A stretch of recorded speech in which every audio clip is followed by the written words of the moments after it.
allowed to observe or address the City Council meeting of September 15th, 2020 at 1 p.m.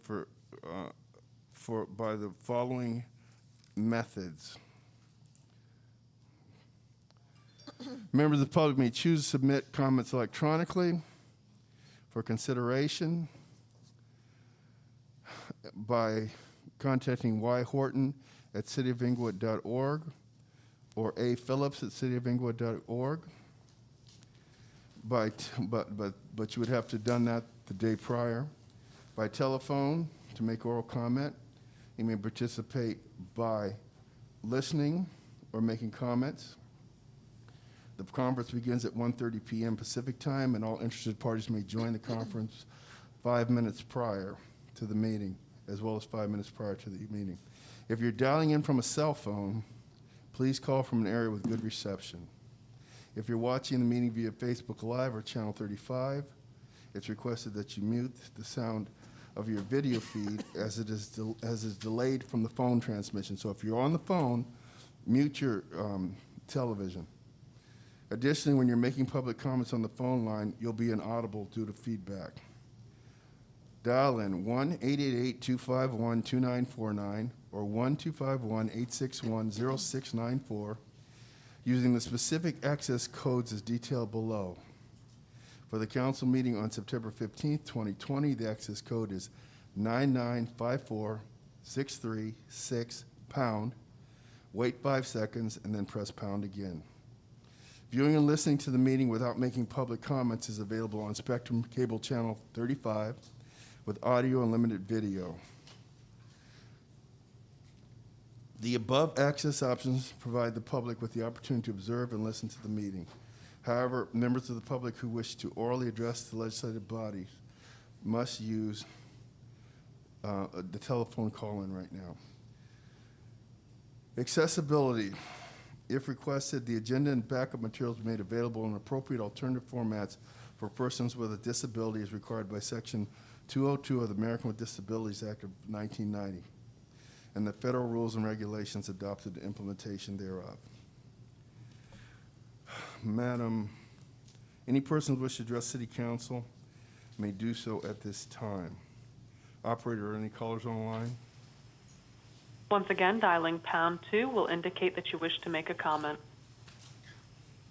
And we do have a caller here in the queue. Caller, please go ahead and state your name and comment.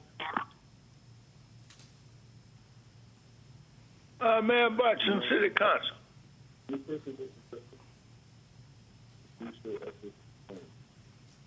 Please go ahead, caller. Mayor Butson, City Council.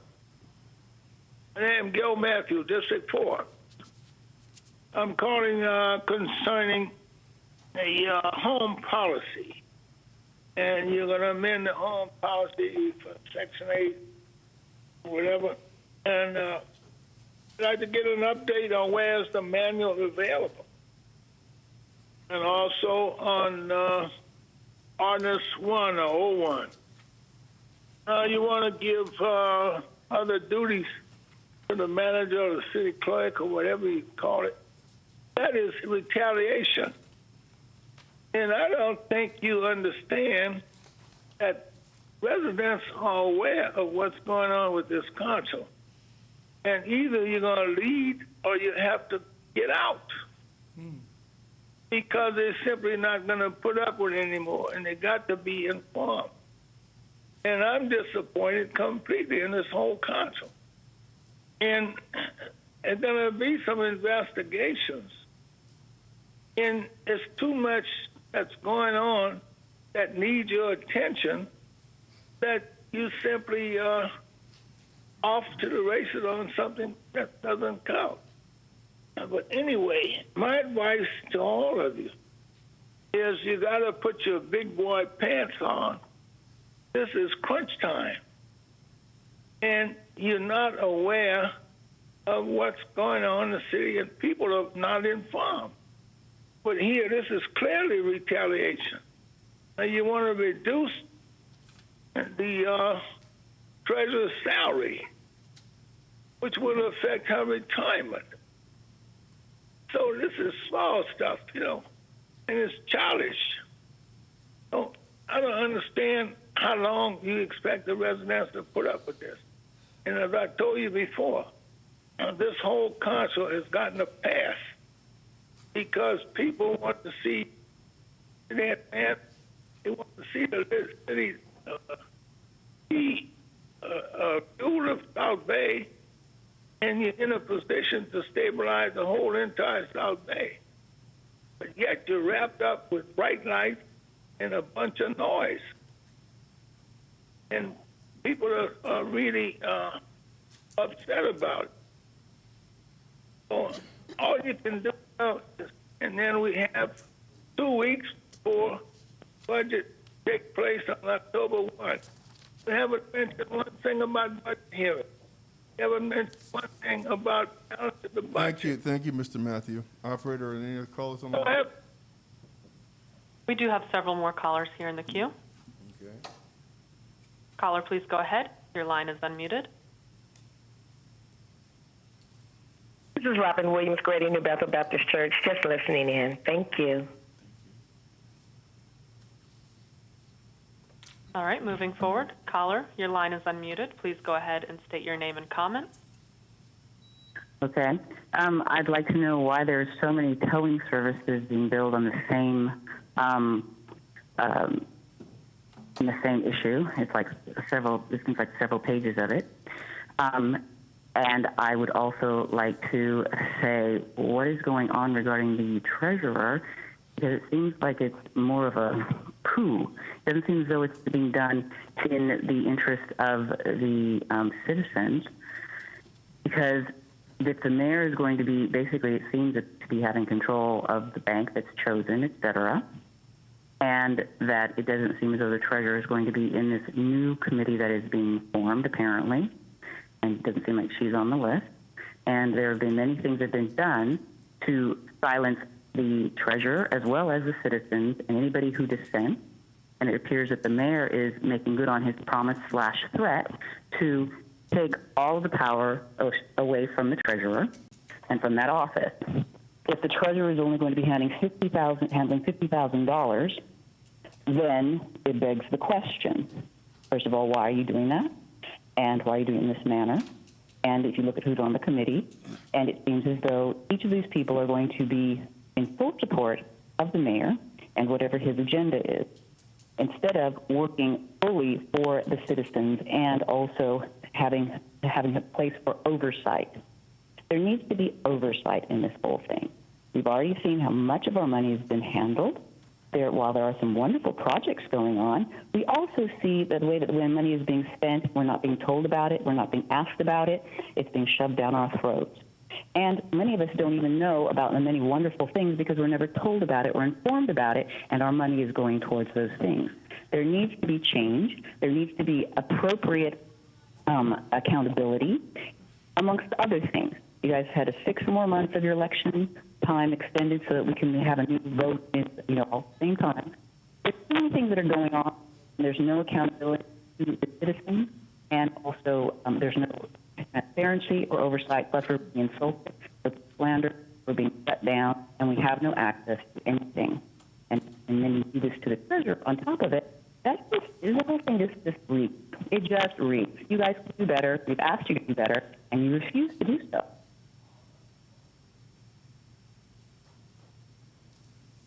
Thank you, caller. Operator, any callers on the line? There is one more caller that would like to speak. Caller, please go ahead. Your line is unmuted. Good afternoon. This is Diane Sombrano. Yes, I've been gone for pretty near 2 years. Thank you for acknowledging me in a national newspaper. I guess it's time to be irritating once again. The mayor needs to acknowledge that he is one of 7 elected, not the only one elected. The 4 who go along with him routinely need to recognize that 2 others are also elected. The powers and positions of those 2 are given to them by the elected and should never be taken away by the other elected. To suggest that it would be appropriate to let the man who lost his job at LA Housing Authority because of mismanagement is suddenly now capable of taking care of our money, among the biggest slap in the face faces you could ever come up with. You may not like the current treasurer. Newsflash, you didn't like others. This isn't about who likes you. This is about what the people of this community have elected to have served as their treasurer. It's not your money. It is the people's money. You have routinely spent it as if it was your personal piggy bank, whether your other disgraced friends got positions, your girlfriend, etc., etc. But this is our money. If you want to have all those other people employed by you, run your own company with your own money. We know you have plenty of it, or at least should have. You receive it from taxpayers every month. But the treasurer's position is a position that should be appreciated by the people of this community, and their vote does in fact matter. Thank you, caller, and welcome back. Are there any other callers? There's one more caller here in the queue.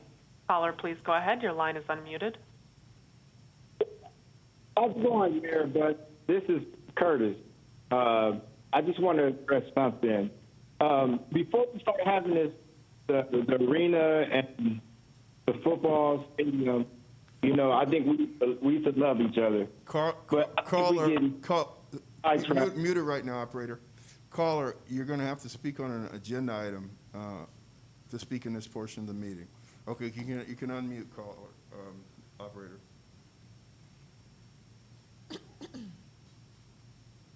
Okay, so now you want me to talk. So I think You have to talk about it. that we need to get back to being a family because we might not like each other. We might have to deal with each other. Operator, but I think operator, mute the call.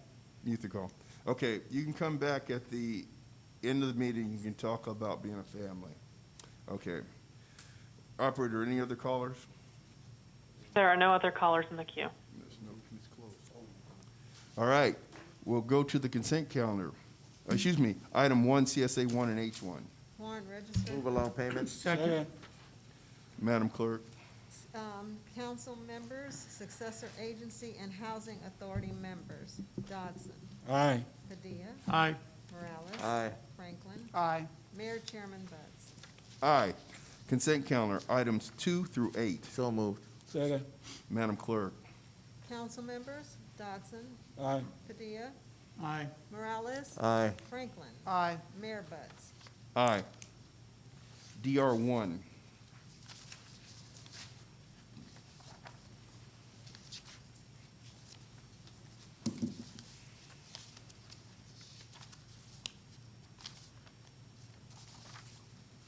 Staff report recommending adoption of a resolution to approve changes to the Home Policy and Procedures Manual for the administration of home programs and adopt an updated manual to supersede any prior versions.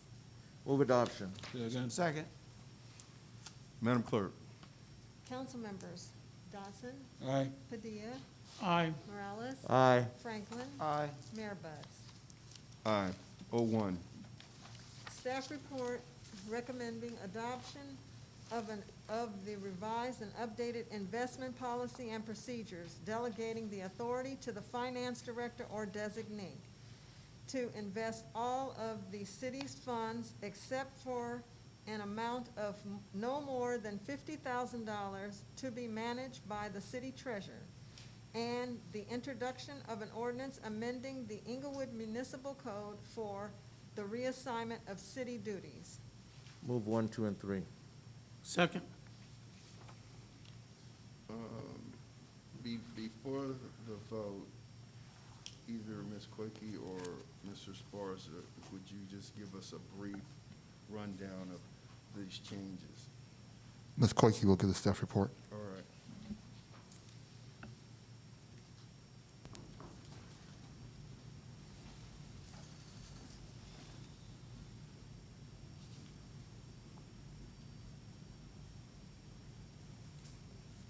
Mayor, what was your question again? Brief rundown of the high points of what this changes as far as the duties and the reassignments. Goes from to, exactly. Okay. Oh, okay. These? Okay.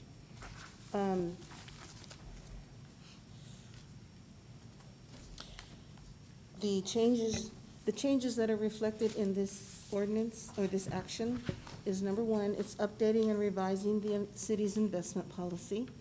And as a result of a lot of the development in the city, bringing, having the investment of the funds a little more closer to align with the operations of the city and the developments that are going on.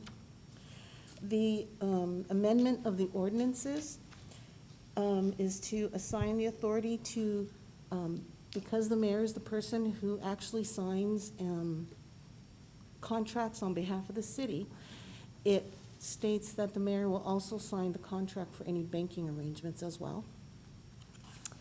The item 2B is to repeal the section which puts the general auditor back into the city clerk's office. And therefore, financial reports will be coming from the city clerk's office, from the finance department to the city clerk's office, presented to the council. Item 2C is an amendment, again, in line with a lot of the new business developments in the city. It's adding the members of the Public Works Director and the Emergency Ops Manager to the Permits and Licenses Committee, and also making the city clerk's office the secretary to that committee. Okay, thank you. Now, Mr. Fields and Ms. Quakey, all of these are duties that are under the purview of being changed by ordinance, is that correct? Yes. And this is basically what's happened is these ordinances were enacted decades ago. That's correct. For a city that's far different than it is now, that has a far bigger financial pro forma, that has much more to deal with in terms of, you know, managing an unfunded liability profile that we didn't have to do before. Is it out of keeping, Mr. Fields, for the CEO of the city to end up being the signature on the banking instruments? Yes, that's consistent with a lot of other larger municipalities. Okay, exactly. Mayor, just to make that point even one further. Sure. I just want to clarify, I know there was some questions, someone mentioned it, or one of the callers, that there is no conflict with the charter on any of this determined here. And I don't know if Mr. Campos wants to answer it. I'm sure he looks at it legally. And that's the point that I'm making. These are all Exactly. things that can be changed by ordinance, and they're Exactly, not. and that's, in conflict with I'm the just charter. clarifying it. Okay, no, that's good. That the ordinance is in no way conflicting with the charter. That's correct. There's no conflict with the Thank you. charter. Okay. Thank you. Now I have a comment. You know, basically, what's happened is that the city has to be in alignment when it comes to our investment policy. We will continue to have an investment committee. The treasurer will continue to be a member of the investment committee. However, the treasurer's been in disagreement with some major things that we have done to improve the financial position of the city. One was a debt swap for $100 million to pay off our unfunded liability. That debt swap for that payment saved us $8 million this coming year, $8 million. And it swapped us from 7% debt to PERS to a 3% bond payment. She quoted a gentleman named Morlock, who has nothing to do with the city of Inglewood, as saying that that was a bad move.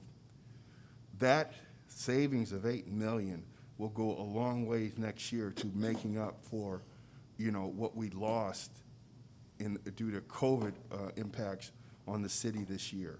So that also hurts the city's status with rating agencies as well when someone is misguided like that. Now, another thing that the treasurer said is that we were in the worst financial shape that she's known of. And I'm going to read a paragraph from Moody's Investor Service, an issuer comment from January 21st, as far back as 2016. And at that time, in 2016,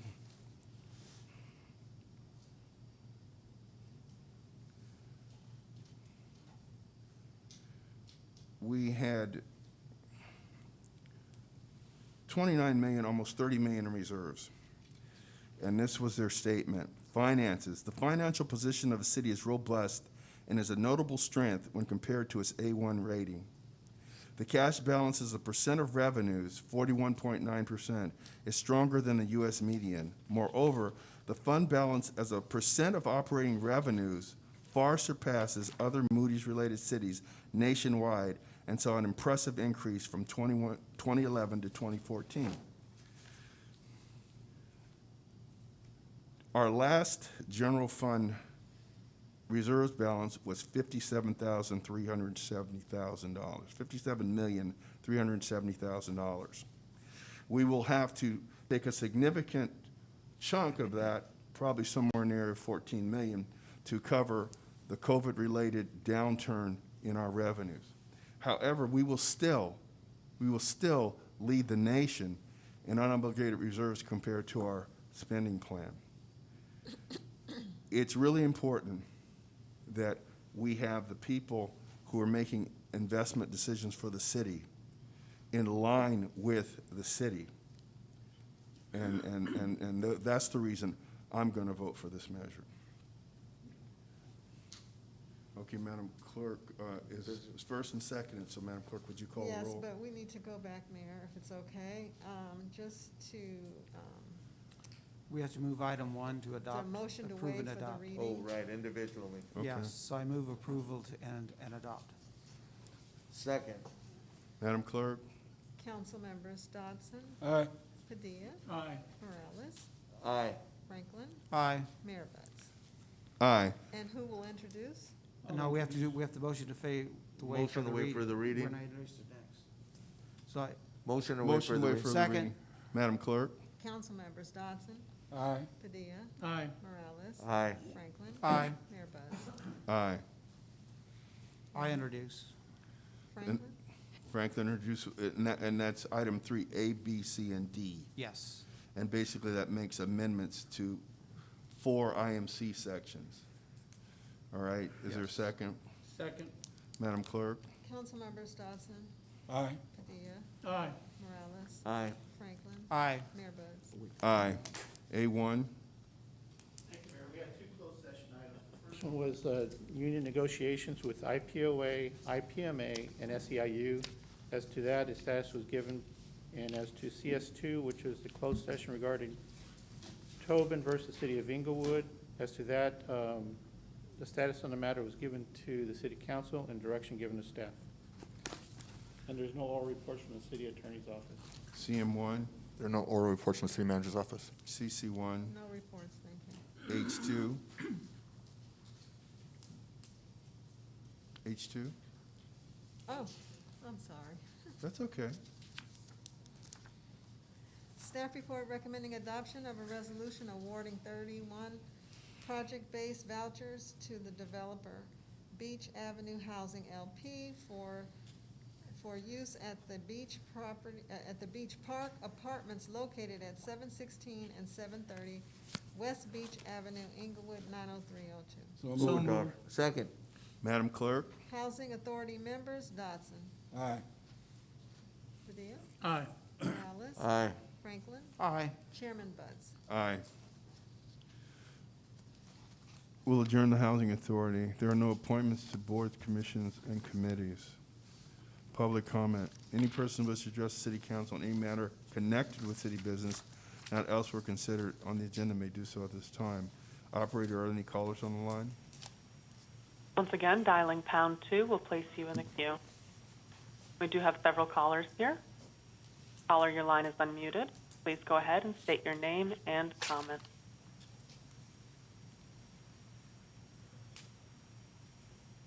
Caller, please go ahead.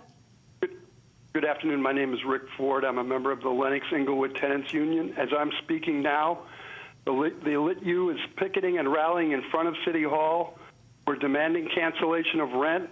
No half measures can solve the crisis of mass evictions that are looming on the horizon, and that being mass evictions in the midst of a pandemic. Rick. We're protesting the City Council's failure to hold a real public hearing on the city's sweetheart deal with the Clippers. And finally, we are protesting the City Council's closing of Community Room A to public comment. Hey, Rick, you there? Yes. How do we Yes. how do we cancel rent? How do we legally cancel rent? Pass an ordinance. So we can, so then we could like cancel everybody's bills too, right? We can cancel everything, is that right?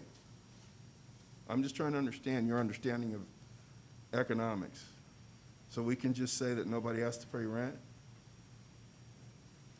The rent that has been owed in the past that people have incurred as a result of this pandemic and as a result of the mass unemployment that has taken place in the midst of this pandemic. And you believe there is no way that people are going to be able to pay that back. Right, and I'm sympathetic with the difficulty, but I'm saying, do you believe the council legally has the authority to cancel rent? Do you believe that? Why don't you ask the city attorney, and we can discuss it at the next meeting. Rick, hold on a second. I'm going to ask him right now. Mr. City Attorney, could you come up and give me your opinion? Mayor and council, the council could do that, but then we would be in a legal lawsuit as to that basis for it. So the reality is no, we would not be able to do that. What about mortgages? Wait a minute, are we allowed to confiscate property No, of we a are not. private citizen without recompense? Correct, no, we are not. Okay? And then, Mayor, Even when we do an eminent domain action, correct. we pay what a court says is the price to do Market that. value. Correct, the fair Okay, market all right, value. thank you. Okay, thank you, Rick. Well, if that's the legal system we're living under, Yes, it is. It is the legal system. It's the United States of America. Operator, next caller. Feel free to let everybody know. But Rick, please let everybody know that. Caller, please go ahead. Your line is unmuted. Just because you say it is doesn't mean it's so. Just because you can do it doesn't mean you should. And you've been paying for, you pay for Moody's bond rating. And the list of the ways that you all have wasted our money and given away our money is super long, and I don't have time in a minute to go over every single thing. You've assessed us for things that have never been fixed, and you keep reassessing it. You wasted our money on frivolous lawsuits like the one to Hero, that you did against the Hero, which your city attorney should have told you it was a dog of a case. You've given away in the opportunity zone to the Clippers with the parking area. The things. Are we giving? Why am I being fuzzed out? Your bonuses. You've been paying off people. Your former girlfriend. And other critical items. Vendors. The signature on the ordinance is not even already sealed. Why can't he sign things? There's many places where his stuff has been forged, or it's not his signature, apparently. You can pretend all you want. You have a no confidence vote from me. The city council has a no confidence vote from me. Let me just a personal Operator, next caller. Caller, your line is unmuted. Please go ahead and state your name and comment. This is Gil Matthew, District 4, Mayor and City Council. I think it's time for this City Council to understand and get caught up with the present. Obviously, you're dilly-dallying, bright lights, and all you're going to do is remain a bright lights for damn broke-ass. Now, for instance, how much debt are we in, Mayor Butt? Now, when you brought the Rams here, I told you at the council meeting the city is $1 billion in debt. You did and say your that. You did say that. That's hilarious. People Go are ahead. And now you talk about reform, police reform. Here you have Senator Bradley. Right in the city hall, Senator Bradley. You got no support to the senator Thank in the you, Mr. building. Matthew. Operator. The next operator, pause that no, mute that. Okay, so we couldn't even afford the interest on $1 billion in debt every year. And you have been saying that for a long time, Mr. Matthew. You're completely wrong. Operator, next caller. There are no more callers in the queue. That's disappointing. Okay. Council comments. Councilman Dodson. Thank you, Mr. Mayor. First order of business, I'd like to congratulate the Rams on their win, first win in the brand new stadium. That's a good thing. Okay. Then I'd like to thank the public for coming out to the shredding event. We had the highest turnout for shredding that we've had in the last 6 years. We shredded over 3.5 tons of recycled paper. Then thanks to Public Works, Louis Adwell, and his staff, especially Flynn Marine and Angela Williams. I appreciate everything you did to help this go along as smooth as it did. Thank you very much. Thank you, And Councilman. I can't forget to congratulate my assistant, Alicia Smith, for her hard work and dedication to this event to help it come off. Commissioner Patricia Patrick, Commissioner Bill West, Commissioner Charles Braggs, and my youth commissioner, Malik Diaz, and the Inglewood Youth Foundation. And one more person, Doris Obie. Without the assistance of these people and their dedication to this event and to the first district, we would not have been able to do this. So thanks to everyone. And I'm very sorry for those who we had to turn away. We can only keep the truck till 12 o'clock.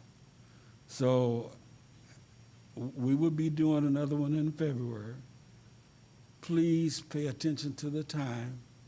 Some of the people were in line at 8:30 this time.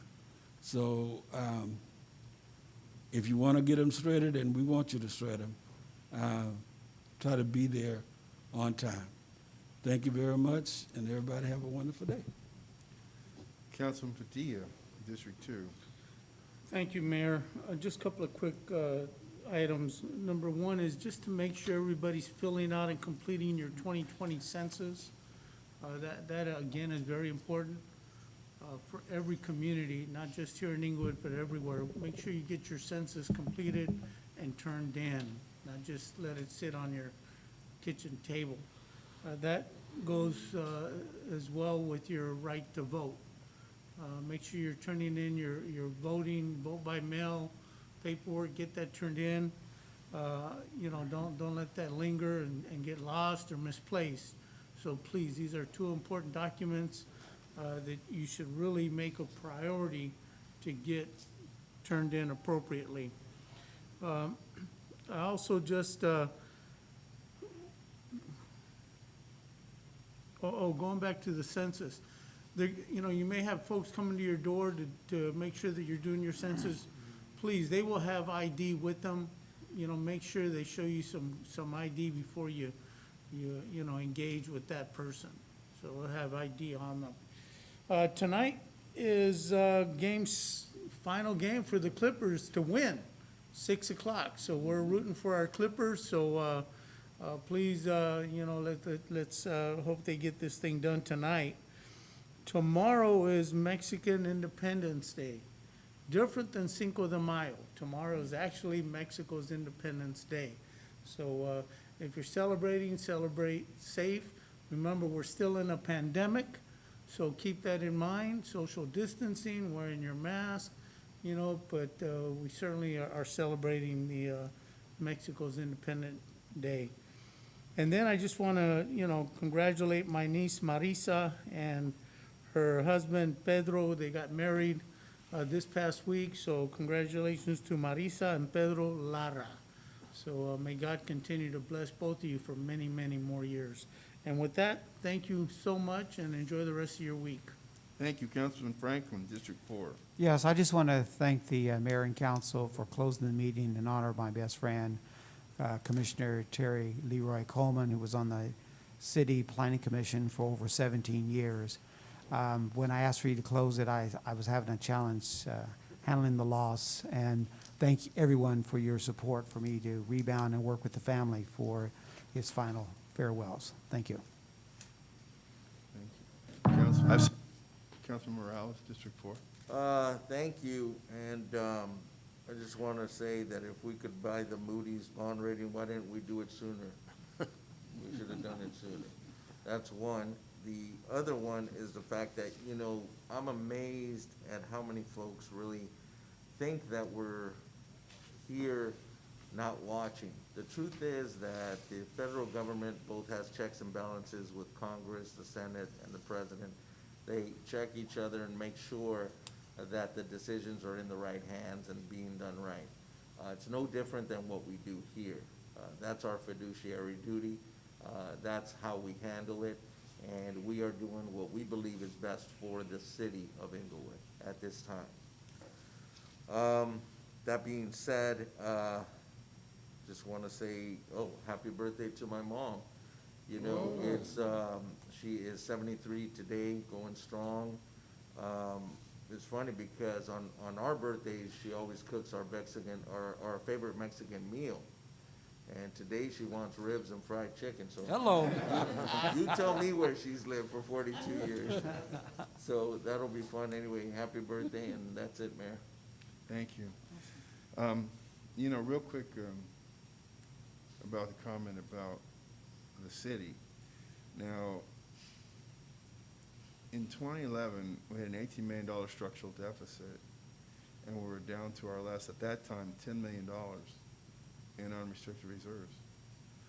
Along the way, you've had people say that, we tried to hide our position from the NFL, even though our financial position had nothing to do with the decision, but, you know, we had someone say we did that. Lately, you know, a lot of noise about, you know, that we've never been so deep in debt. Mr. Matthew, for at least 7 or 8 years, has said we're $1 billion in debt. Mm-hmm. You know, it's absurd, but the proof's in the pudding. Now, right now, there are a number of cities that are about to do furloughs. The city of Los Angeles has notified 15,000 employees that they will be going on a furlough of some duration to cut expenses to the shortfall. 3,200 county employees have been notified that they could be laid off work. In the city of Inglewood, we've issued no furlough notices. We contemplate no layoffs. We have sufficient reserves to still be in a strong position, even covering the shortfall from this year and covering a shortfall that we anticipate will last till at least March. Most everyone made an estimate that the pandemic-related impacts would be over by September in their budgets. We didn't do that. Our estimate is stretched out to March. And so the proof's in the pudding. You can't make up money. And so it's just so offensive when you have people that are in positions, some in positions of authority, that deliberately mislead the public for their own selfish motivations. This council has a responsibility to run this city effectively in a mature manner. And the decisions that we made today to reassign responsibilities that were reassigned by the council, that are under the council's purview, we would have been irresponsible not to take these measures to ensure that we had stability, continuity, and alignment of our investment decisions and our handling of our funds. So with that, I want to adjourn the meeting and look forward to seeing everybody next week.